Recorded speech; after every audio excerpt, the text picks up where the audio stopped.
നമസ്കാരം, പ്രിയ പ്രേക്ഷകർക്ക് Aroor vision news ചാനലിലേക്ക് സ്വാഗതം.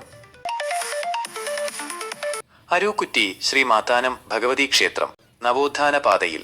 അരൂക്കുറ്റി ശ്രീ മാത്താനം ഭഗവതി ക്ഷേത്രം കാലങ്ങളായി നിലനിന്നിരുന്ന ആചാരങ്ങളിൽ മാറ്റം വരുത്തിക്കൊണ്ട് നവോത്ഥാനത്തിന്റെ പാതയിലേക്ക്. ക്ഷേത്ര ഭാരവാഹികളുടെ പുതിയ തീരുമാനപ്രകാരം ഇനി മുതൽ ഭക്തർക്ക് ഷർട്ട് ധരിച്ചുകൊണ്ട് ശ്രീകോവിലിനകത്ത് പ്രവേശിക്കാനും ദർശനം നടത്താനും അനുവാദമുണ്ട്. Devaswom president Sasi Kollanthara, secretary KP Dileep Kumar, ഖജാൻജി KK കാർത്തികേയൻ എന്നിവരടങ്ങുന്ന എക്സിക്യൂട്ടീവ് അംഗങ്ങൾ പങ്കെടുത്ത വാർഷിക യോഗത്തിലാണ് ഈ സുപ്രധാന തീരുമാനം കൈക്കൊണ്ടത്. 2025 ജൂലൈ 13 മുതലാണ് ഈ പുതിയ പരിഷ്കാരം നിലവിൽ വന്നത്. ശിവഗിരി മഠാധിപതി സച്ചിദാനന്ദ സ്വാമിയുടെയും ശ്രീനാരായണ ധർമ്മ പരിപാലന യോഗം ജനറൽ സെക്രട്ടറി വെള്ളാപ്പള്ളി നടേശന്റെയും നിർദ്ദേശപ്രകാരമാണ് ക്ഷേത്രത്തിൽ ഈ ആചാരപരമായ പരിഷ്കരണം നടപ്പിലാക്കിയതെന്ന് സെക്രട്ടറി ദിലീപ് കുമാർ അറിയിച്ചു.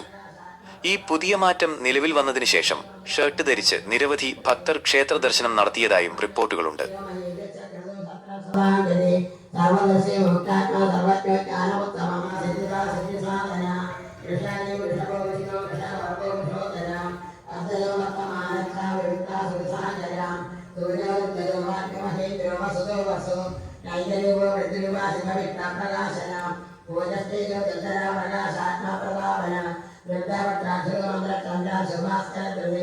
അമദാസ് ബഹുമാന സിദ്ധിസാധന